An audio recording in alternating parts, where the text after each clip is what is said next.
Welcome to the rebirth, just like the NBA, of dropping dimes. I'm doing this solo now because there is no way I'm going to drive into Burbank and sit in a tiny little studio and sit 5 feet from somebody else's face as we just spew droplets from our various cavities into each other's faces. That just seems foolish.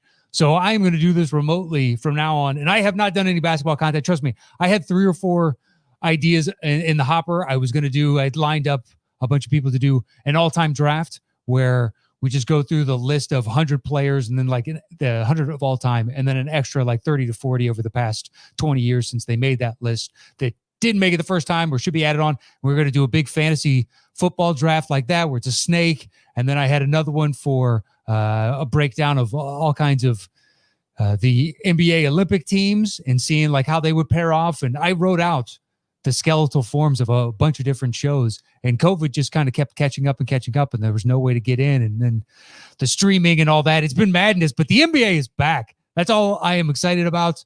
I already told everybody in my life that I am indisposed the next 2 days. I am literally just going to be watching basketball tomorrow and then all day Friday. Friday's going to be like March Madness, where I'm just going to click on, I cleared my schedule and I'm watching basketball all day. I'm taking off at one point at around 11 o'clock, and Brian Moses is going to jump on with me. We're going to do another Dropping Dimes for like an hour-ish to talk about the previous night's games, which is tomorrow night's games. And then by the time I get this edited, I don't know if it would be tonight or Thursday morning, but you'll get this before the games start.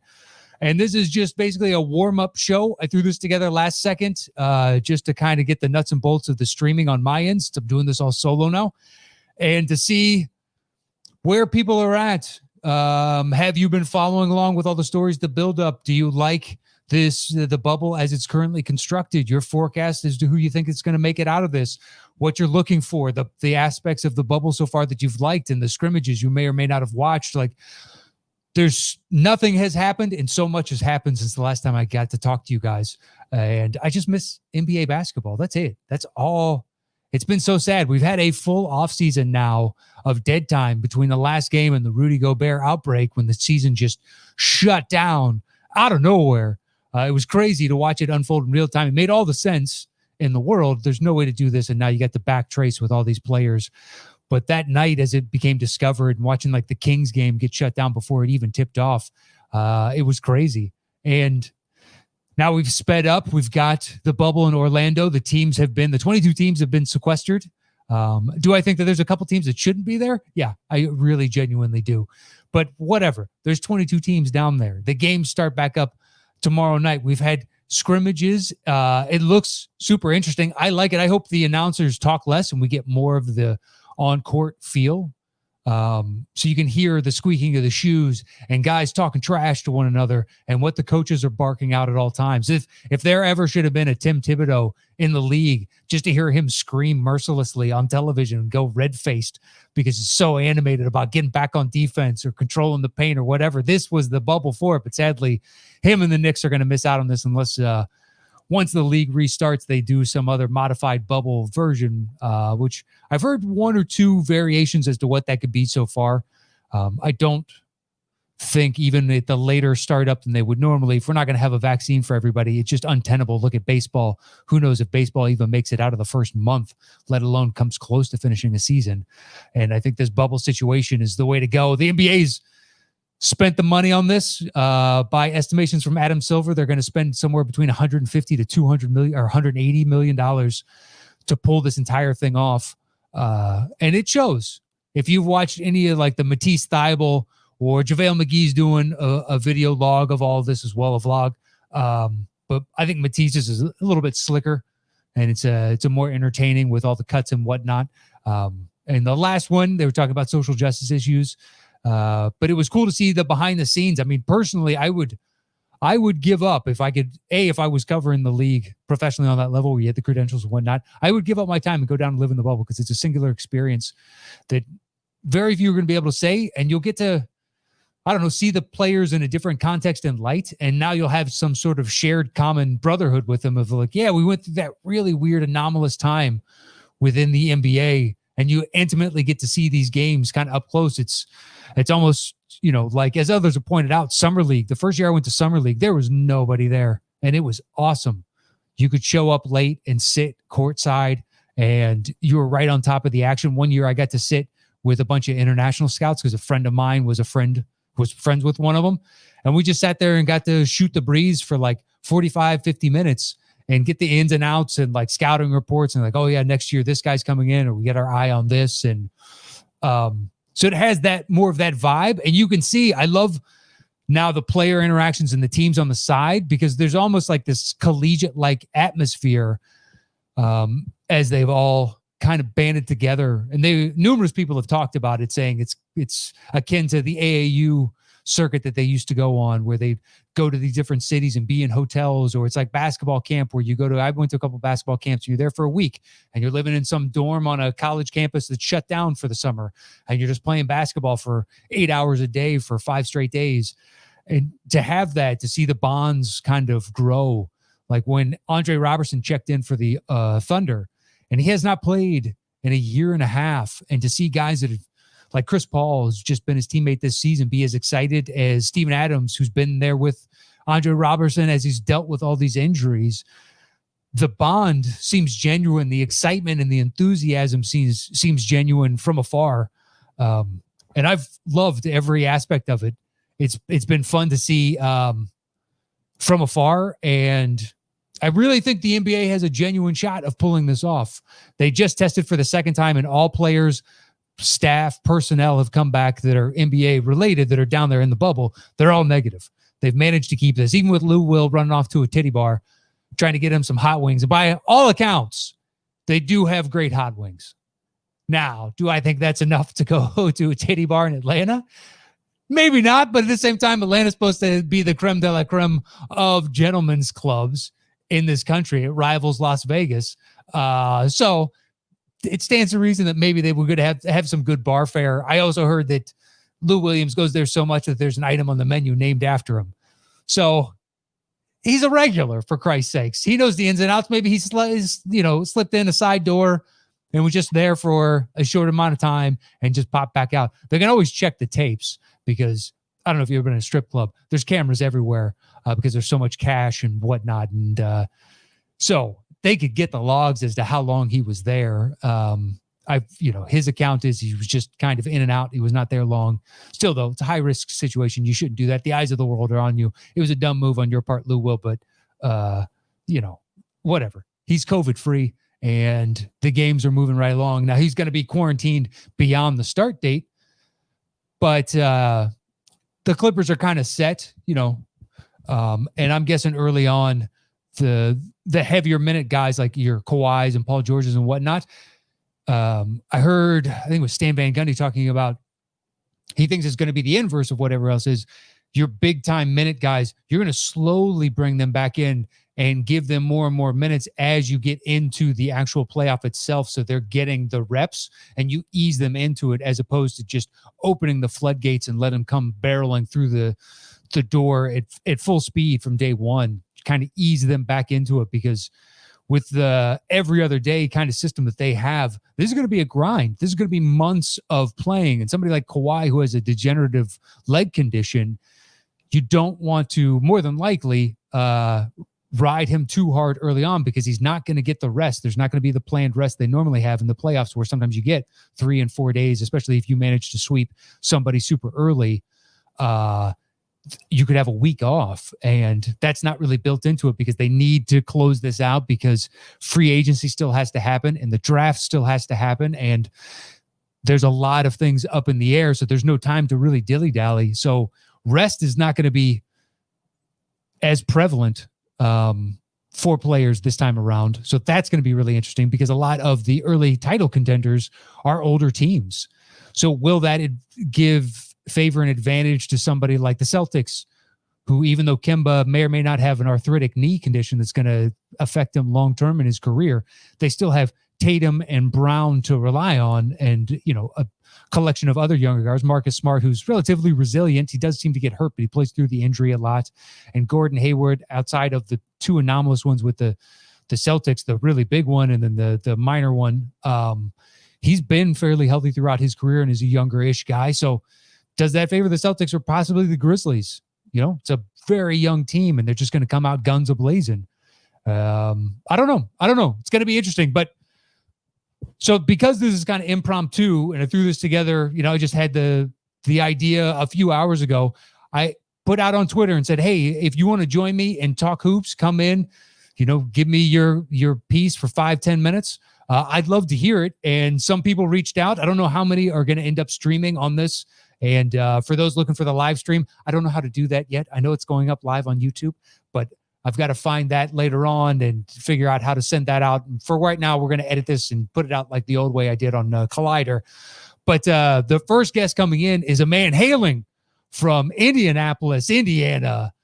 Looks like a tall gentleman. I'm going to guess 6'2".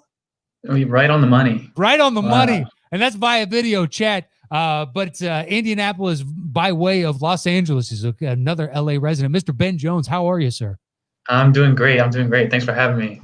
Not a problem. This feels like Christmas Eve with real basketball tomorrow. I was just as excited. Now, are you originally from Indy? Yeah, so I'm a Pacers fan, which has been that's its own thing right now. Do you even want? I guess I want Oladipo to play, but I kind of don't. Yeah, I mean, and if you're looking at it from his point of view, I don't know. It doesn't make much sense. Like I kind of side with him being a little hesitant to even test it. And I think ultimately the weirdness, the smoke going on is more revolved around how they treated his first injury that probably led to the bigger injury. Sure. So I don't know. It just doesn't seem like a good situation right now. And then Sabonis too. It's not great. No, Sabonis being out because the plus minus when he's out there and Miles Turner is off are actually staggeringly good. Yeah. And it's nothing against Miles Turner. It's just Sabonis. So when he's in and Turner is out, defense takes a hit, but the offense jumps up like 7 or 8 point differential than when, he sits, and the discrepancy between his lack of defensive effort compared to Miles Turner versus the offense fluidity, his passing, and all what he helps to unlock is really key. I guess it's kind of like, all right, let's see what else we've got. See if Malcolm Brogdon can progress and grow a little bit more. But I mean, do you think, say everybody comes back full health, do you guys give yourself a shot to compete for next season? Next season, yeah. Well, that's the thing. If there's all this uncertainty with Oladipo asking for a trade, I don't know. It just feels It feels a lot like the Kawhi situation with the Spurs when he was just kind of 1 foot out the door. I don't like that. But like as a whole, I thought next year was their year to at least be more taken seriously, because this year is more, I don't know, they've always just been a good regular season team that just shows up every night, and so they naturally win, a good amount of games. But like in the playoffs, I don't know, that series last year against Boston was just, that kind of hammered home that like, okay, it doesn't really matter if you get to the play. Like Sabonis, even like his improvement this year, I would like to have seen it in the playoffs for that to even be relevant, because he's kind of predictive. Like if you get him in a series, he's easier to slow down. I think he just sneaks up on guys in those random games. And I also think last year was his emergence. So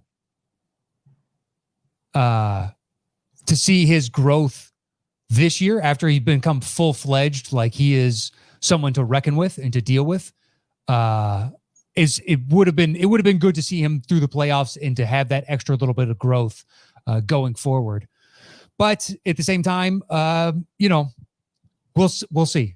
It's a big question mark, because I still think if Brogdon can get stronger and better, and he's taken a leap that I thought he was good, but he's proven to be well-founded, that they placed, their money and their resources within him. And I think he could grow to be an excellent 2 to Oladipo's 1. Is that going to be strong enough to compete at the highest level in the East?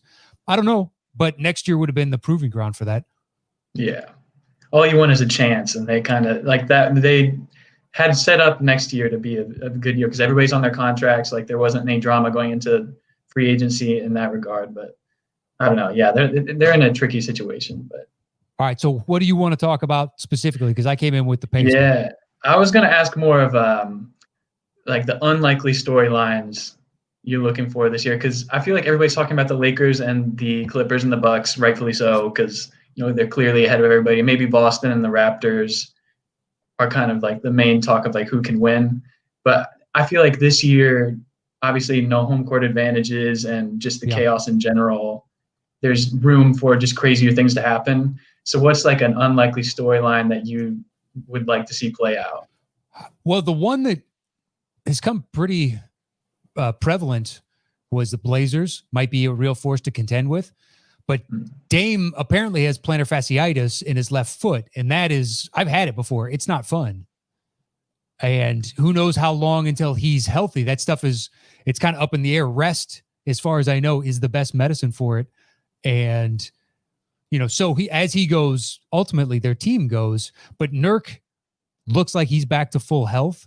And then Carmelo slimmed down, and you have Zach Collins coming back as well from injury. Just like, this is a team that nobody really saw in the regular season, coupled with Dame, who is going to make some people's MVP ballots.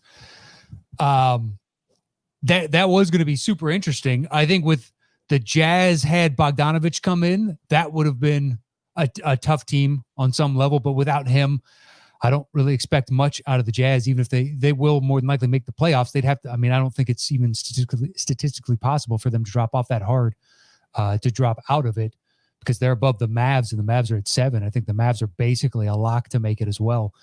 But I think any team that has the young stars, like the Mavs, could be a huge surprise, because Doncic and Porzingis are both under 25. Doncic is what, 20, 21? Yeah.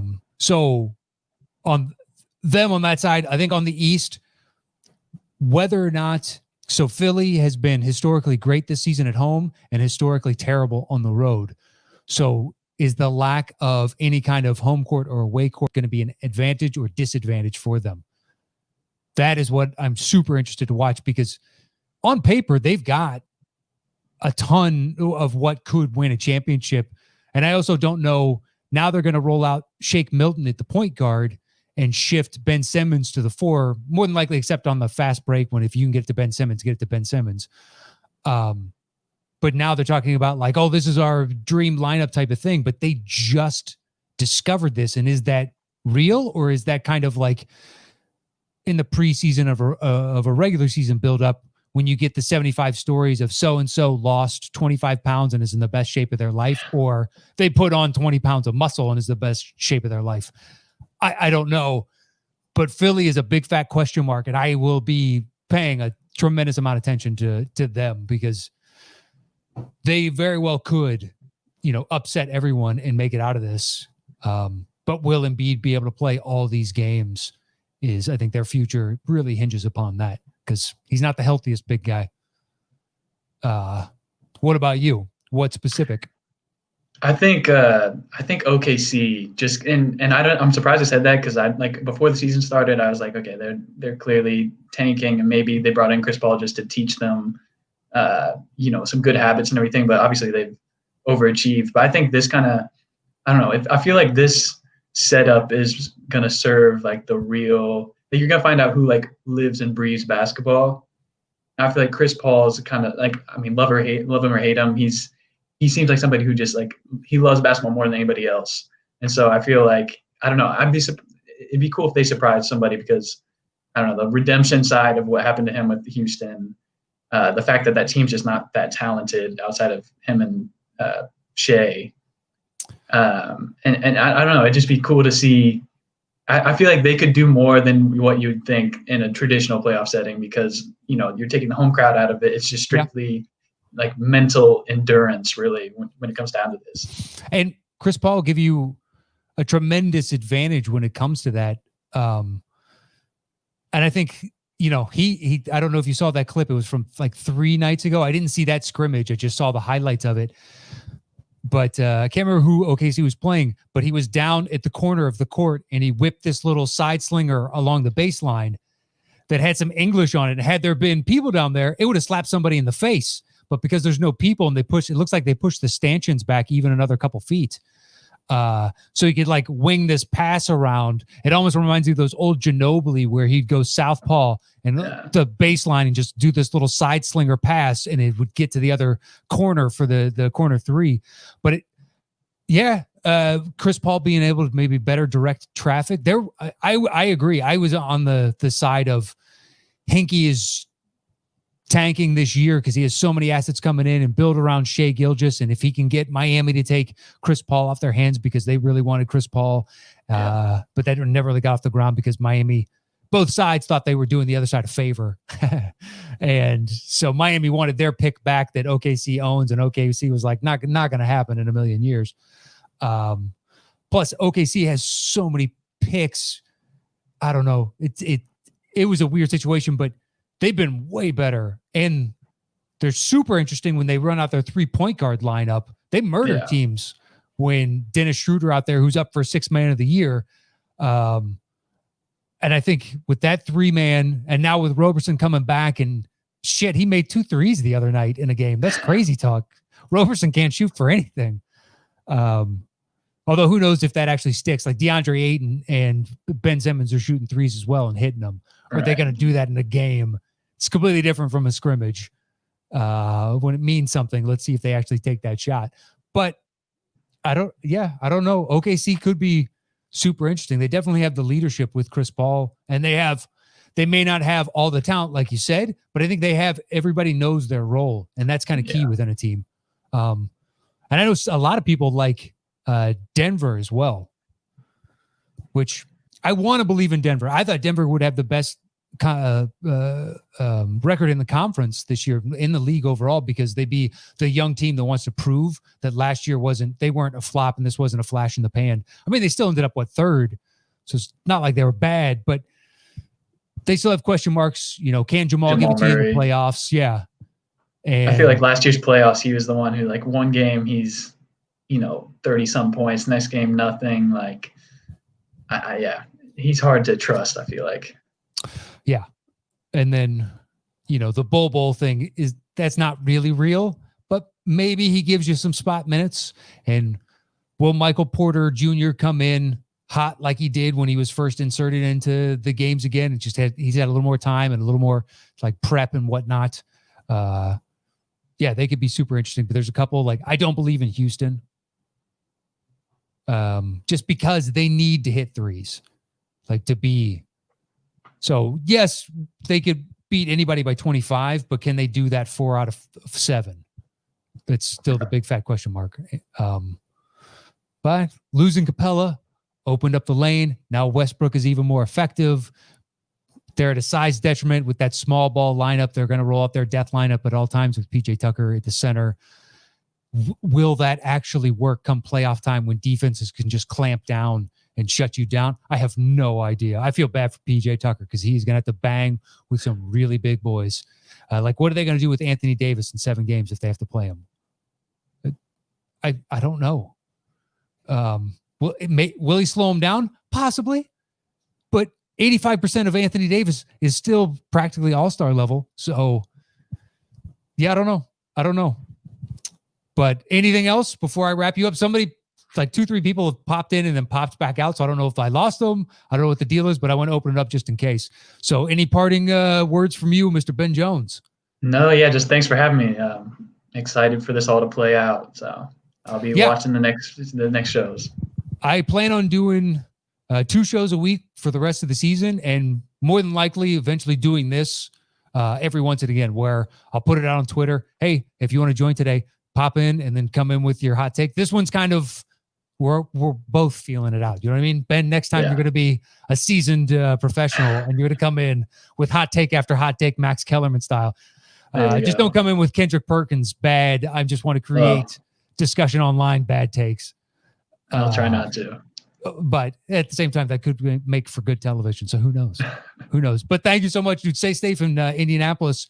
And I guess good luck to your Pacers. Yeah, thank you. All right, take it easy, man.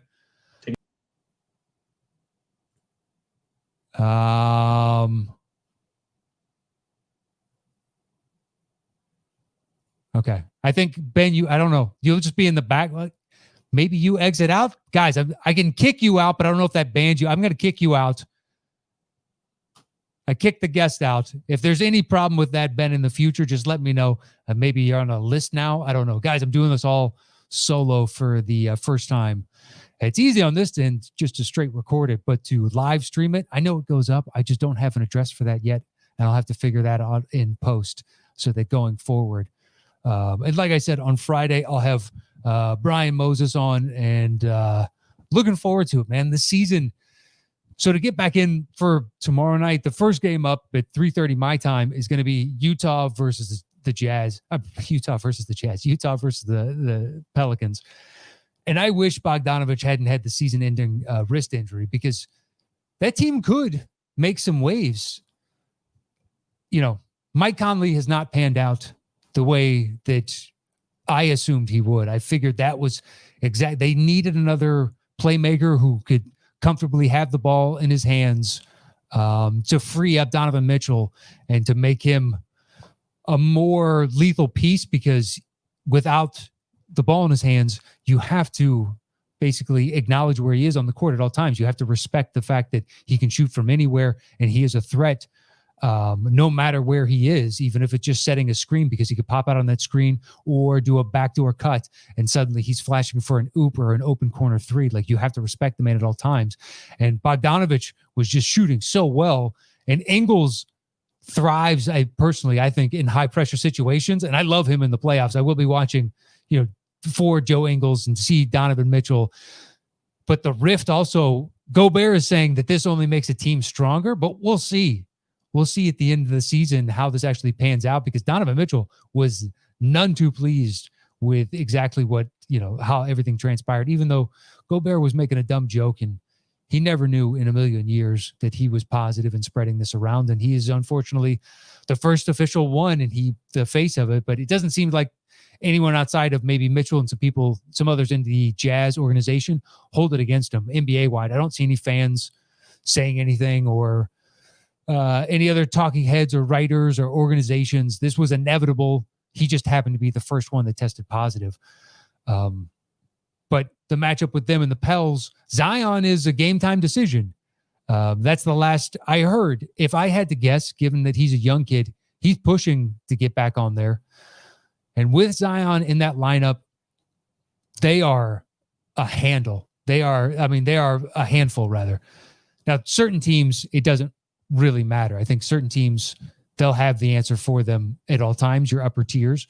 But if they win this first game, they can set a tone. And if Memphis loses their first game, then them reaching Memphis is is a good possibility. I believe they might play them on either game 2 or game 3. That's Pelicans versus the Grizzlies. And if the Pels take that, I believe they have the Grizzlies one more time. But by that point, they could have the momentum. Like, the Pelicans kind of, on some level, control their fate, as do the Grizzlies. But if the Pelicans can beat these first few teams out the gate, then they've got a good shot. That's why the league ended up bringing 22 teams in, is so that you could create this just utter, ridiculous machine in order to try and get the Pelicans in there as much as possible, because the NBA needs the ratings. They need the eyeballs. And Zion moves the meter in a way that no rookie player has since LeBron. Now, LeBron had even more hype than this coming into it, but Zion had a tremendous amount of hype, and he's lived up to it when he's gotten to be in there and play. I mean, that first game when he's just canning 3 after 3 after 3, it was utterly ridiculous. But to watch him do what he did in summer league of just ripping the ball out of people's hands on putbacks, like either in the air ripping it, or when it comes down to the ground and the defender comes and goes to rest and Zion just gets his hands in there and tears it out and does a little drop step dunk, and there's nothing you could do. This guy is a brick wall flying at you at all times. Like, it is so fantastic to watch. So with him being a game time versus now the Jazz, who are down Bogdanovich, and there's a rift or there may or may not be a rift between Gobert and Donovan Mitchell, like, that first game isn't as juicy as it could have been. It's still going to be great. I'm still looking forward to it, gleefully, just giddily sitting here, watching all the action and everything unfold. It's going to be a tremendous amount of fun. But the game, the entree, the steak in all of this is the marquee game of tomorrow evening. It's why I wanted to reach out and have either one of my Laker friends or one of my Clipper friends on to discuss the previous night's actions. And I have them all coming up. I've already got guests lined up, some of all of your favorites, and reached out to some new people. Once again, trying to do this twice a week just because, get to watch more NBA. It's going to be on nonstop. Might as well be talking about it because I'm going to be sitting here thinking about it. But the marquee game tomorrow night is the Battle of Los Angeles remotely in Orlando. It's the game that we're all looking forward to. It's the game we're all going to watch if you're any kind of NBA fan, which is Clippers versus the Lakers. Now, what makes this beyond super interesting to me is it is set up for the Clippers. The problem with the problem for the Clippers, rather, sorry, someone just emailed. I'm trying to juggle people. Some people emailing and saying they had trouble connecting. I'm trying to resend out links. One person just said he didn't realize the time zone, even though I put it in there. Another one said, it got busy. Whatever. You don't need to know behind the screens. But if you ever are watching this and you see me slowly become removed or distant, it's because someone just emailed and I'm trying to juggle all this and get them in. But the problem for the Clippers and why Ballmer is pushing so hard for his own stadium is even when the Clippers this year would play in the playoffs in Staples, if it's technically a home game for the Clippers, it's really a game for the Lakers. The Lakers are the dominant team in this city. They are everybody. It's the number one sports team here in town. It would probably go them, Dodgers, then maybe the Clippers or Rams fighting it out for third place or possibly the Kings. I'm not entirely sure, but the Lakers are far and away the number one in this town. So now they're playing on a neutral playing field, and add into that, the Lakers don't have Avery Bradley. He opted out. And Rondo is now out, and if he makes it back in time, it'll be somewhere around the finals. So they're not at full strength. And the Clippers, so Lou Will, because he went to a strip club while he was out. I believe he went to the funeral of his grandfather. And they've had a few people that have left the bubble, the Clippers have. Montrezl Harrell left to deal with a family issue. I think it was his grandma. And Patrick Beverley left to deal with a family issue. And they're both back, and they've cleared their quarantine, and they're back with the team. And Lou Will is tested negative as well as everybody else has. And they're forcing him to sit out quarantine because he broke the protocol when he left and put himself in a situation, an environment where, look, it's a lot of people in a small confined space. It doesn't matter that it was at a gentleman's club. You're not supposed to be going to those places. So that being said, that's why they're doing the extra precaution. At least that's what they're saying on the extra quarantine for Lou Will. But the Clippers have leveled the playing field without the home court advantage that the Lakers would have throughout the playoffs, even when they squared off against one another. And it's the two juggernauts in the West teeing off. And that's what's going to be so intriguing to watch. Now, is it going to go the way that I mentioned earlier with Stan Van Gundy said, where they're going to be hesitant to put LeBron, AD, Kawhi, Paul George, and their heavy minute guys later on in the playoffs because these teams are going to be playing at such a frequency that you kind of want to ease them into this nonstop 3-month playoff if you think you're going to be in the finals. So we may not get more than 15 to 20 or 25 minutes of those marquee guys tomorrow night because the Lakers and Clippers also kind of know where they're going to be unless there's a specific matchup later on where certain teams have dropped. But I don't see them really pushing as hard as you're going to see the Pelicans, who have to win from Jump Street if they want to squeeze in and eke into these playoffs. All right, now I'm going to bring in, there's somebody sitting off on the side, but I don't see any video for them. So maybe we'll only be able to get audio. I'm not entirely sure, but we'll bring in the next person. So the next gentleman is David Dunn. I don't know where he is. We'll get a little backstory, but we'll bring David Dunn in. Dave, are you there? Hey, can you hear me? I can. I cannot see you, so you will be just a black spot on the screen. Oh, great. Yeah, I'm walking around the neighborhood. I suppose I can fix that. Oh, don't worry about it. Where are you calling in from? Calling in from Phoenix, but very much excited to talk about my hometown Bucks and the off chance possibility that we might actually steal this bubble tournament. Well, Steel, you're the number one team in the East. So Steel is a stretch. Now, if you'd said Phoenix and we could steal this, that is Grand Theft Auto right there. That is a felony, the highest felony for theft that you can imagine. So are you from Milwaukee originally? Yeah, I'm from Milwaukee originally. Like everybody else, came out here because that's where the jobs were at the time. But yeah, totally. In a state with the Brewers and more importantly the Packers, the kind of long-suffering Bucks fan.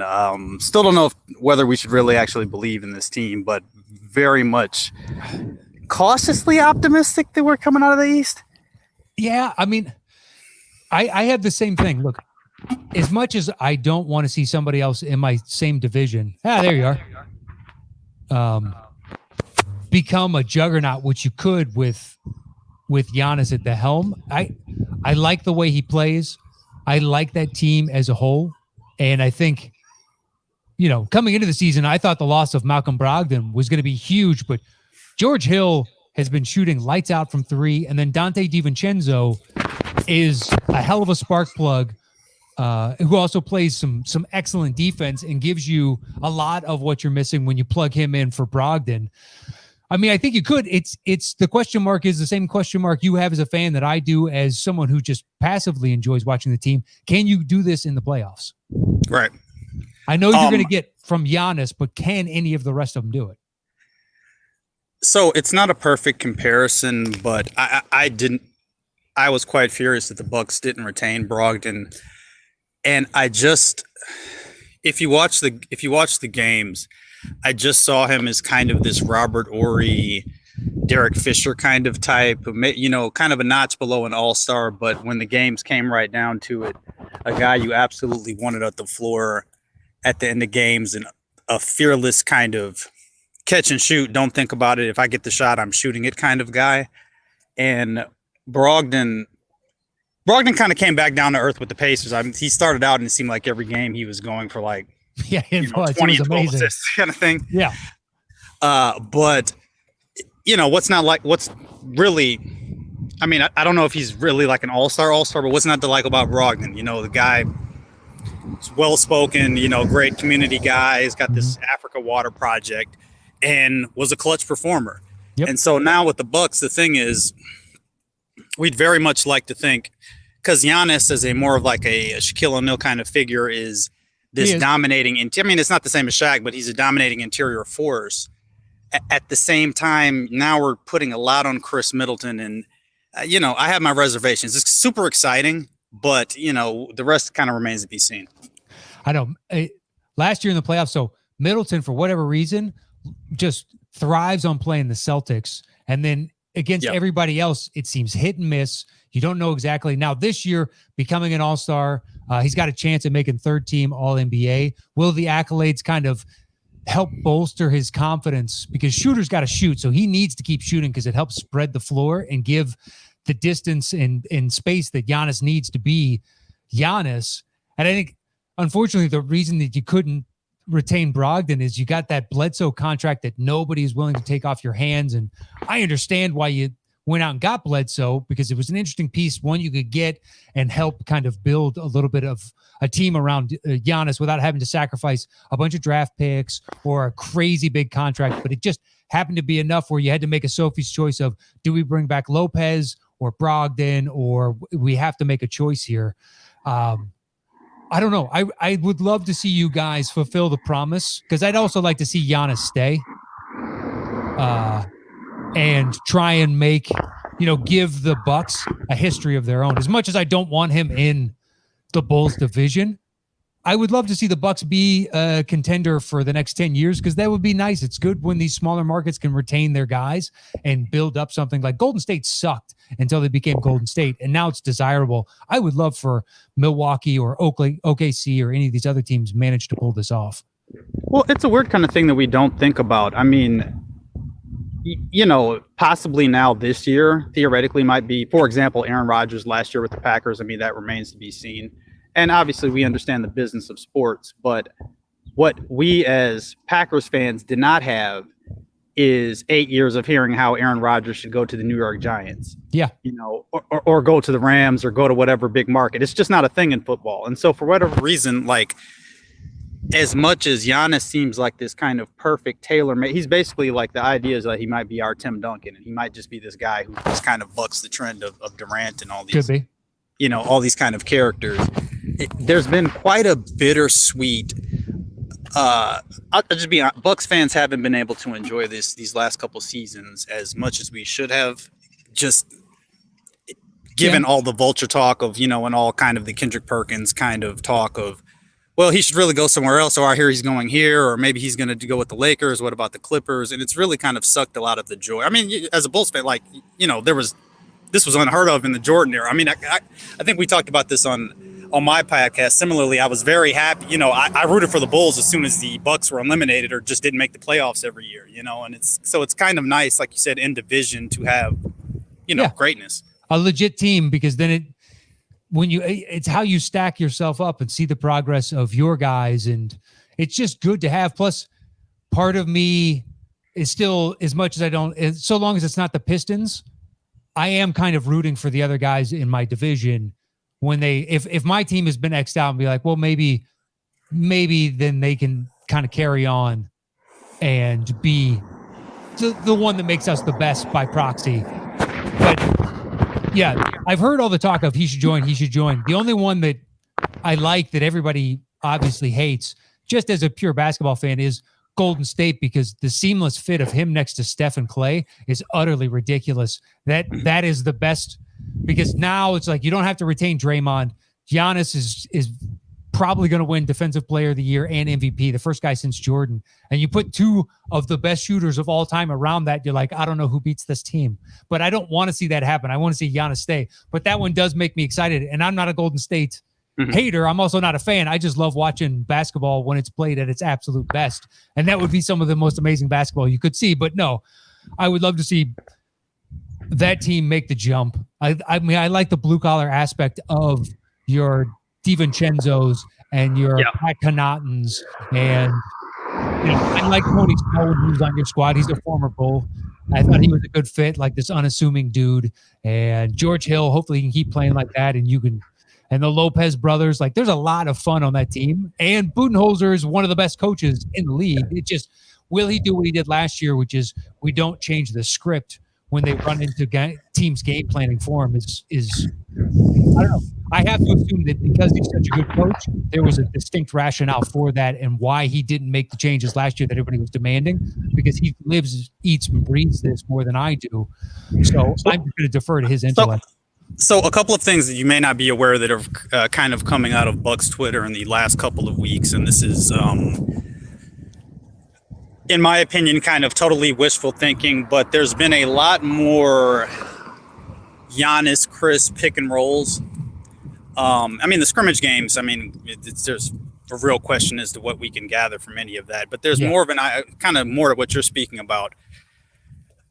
I wouldn't say Budenholzer was the main reason the Bucks lost in the playoffs against the Raptors. You have to tip your hat to the Raptors. The Raptors certainly earned it, but like you said, it speaks to kind of a lack of adjustment from Budenholzer that was unfortunate. And there's very much a thought in the Bucks universe that what we're going to see in the postseason when things get bogged down is we're going to see Giannis and Chris pick and rolls, and we're going to see Brook Lopez post ups.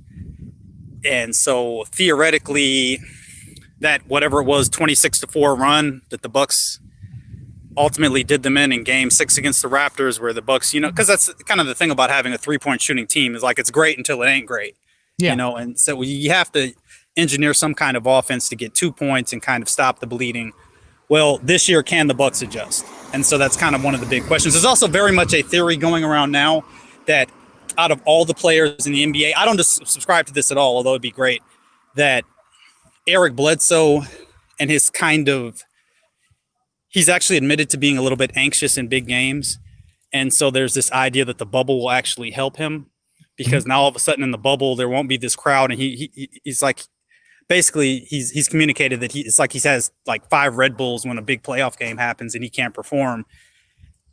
I think that's a little bit overstated, but there's very much this idea that, hey, maybe, without the crowd and everything and this kind of weird antiseptic environment, maybe this will be the time that Eric Bledsoe really thrives. Yeah, I think it'll go both ways. Like I've heard JJ Redick talk about it is utterly weird to just dead calm on certain shots, like on free throws, and there's no noise. And he's like, even when he was at Duke, there would still be opposing fans and they would still be heckling him. Like, you're not going to get that by and large. So to have that quiet, and other guys have talked about, like Terrence Ross was saying depth perception, because it's not the usual behind the backboard. So his depth perception, it feels a little wonky, and it's evidenced by, he said that like within just practice and the early scrimmages, and now they've done the full run. And you can look at his shooting percentages, and he's off from three. Now, it's not like he's a 44% three-point shooter, but he's effective, He's in the upper 30s. He can shoot from three, and he's like 4 of 17 or something like that. And so there's going to be all those little things that are going to factor in. You're not going to have the home crowd to feed off of, or the away crowd to feed off of. Like Jamal Crawford was saying, like he loves going into an opposing on game 6, knowing they have to win this, because you can feel the excitement and energy from the crowd, and that amps him up as a competitor to want to basically shut them down. So will that make any difference? Like I think for some guys it will, and this could be the year for Bledsoe to actually perform in the playoffs. And I hope he does, because he's always been an intriguing player since he was on the Clippers and the move to Phoenix, and then now on the Bucks. He's always been one of those guys of, he's got the potential to lead his own team, and will he be able to do that? I don't. With George Hill shooting as well as he has been from three, I think I would lean on him more personally, but you're going to get better defense from Bledsoe and Hill. But any final thoughts you want to get in before I kick you out, in essence? Well, you said it. I mean, I think at the end of the day, I mean, the tale of the NBA at the highest level really comes down to your top 2 players. And, kind of the recent super team era has flown in the face of this, but kind of the, Shaq, Kobe, Jordan, Pippen, Kareem, Oscar, right down the line, the top 2 players. And so it's always an oversimplification to say, well, whoever has the best player on the floor wins, although that usually does happen. But when we start to look at the top 2 players of the Bucks, yeah, Chris can't hang in a comparison with Paul George or Anthony Davis, or really LeBron James is probably the second best player on the Lakers, giving, depending on what game. But the question is, can the Bucks be the rare sort of 2011 Mavericks, 2004 Pistons team that becomes this ensemble team that and there's just a possibility that perhaps it's just our year. And so that's kind of the thing we're waiting to see, because Chris Middleton, like, keeping it real, I don't really think he's a third team all NBA performer, but I think he's earned it in this kind of weird that 3/4 of a season. That team is historically good. Like their point differential. Yeah. They're crushing guys. And I love that people want to attack Giannis's MVP chances, saying he's only averaging, 31 minutes a game. It's like, because they are crushing everybody so hard, he consistently sits in the fourth. Their point differential is historically great. Yep. Will they be able to carry that into the playoffs? Because, a lot of it is their defense. I mean, Giannis is going to win Defensive Player of the Year, but you couple him with Lopez's, it's like nobody's getting to the rim. And then teams don't shoot for whatever reason that well against them at 3. Especially last year. Last year was like anomalous how bad teams shot from 3 against them, even on open threes. But will that be able to maintain? I don't know. It'll be super interesting. But David, I'd just like to say thank you for joining me. This is the first time just kind of doing a run through, seeing what this is like. I'll be doing this going forward in the future. I'm trying to do 2 shows a week as the season for the entire duration of the rest of the season. So I'll do more of these where I'll let people know on Twitter, hey, if you want to jump on, give me your 2 cents. And just kind of get people's reactions out there, because I'm excited for the NBA to be back. It seems like you're excited for the NBA. It's so exciting. Clearly, I don't understand time zones is all. I thought it was going to be an hour later. But yeah, it's super exciting. I can't wait. By the way, for any of your listeners, the YouTube channel that I do work for is Titonia World. The name of the podcast is okay. The podcast is also called Titonia World. Check that out if you want. But the YouTube channel, bar none, is the best Wisconsin sports experience anywhere. Teutonia World at YouTube. Best Wisconsin sports experience via Phoenix right there for you. David Dunn, thank you so much, man. I have to physically kick you out of the room. So Sounds good. Do it. All right. Later, buddy. Well, there it is. Two guests. I know another person while I was talking to David popped in and then popped back out. I'm not entirely sure what this is, but I just checked the YouTube page. So you can find it there, and I'll put a pinned tweet up of a bit.ly link, a shortened link of what my YouTube channel is. So next time you can find the stream there. I just didn't know where it would be. I've never streamed to that. I don't really use it all that much, but now it's going to get a tremendous amount of use.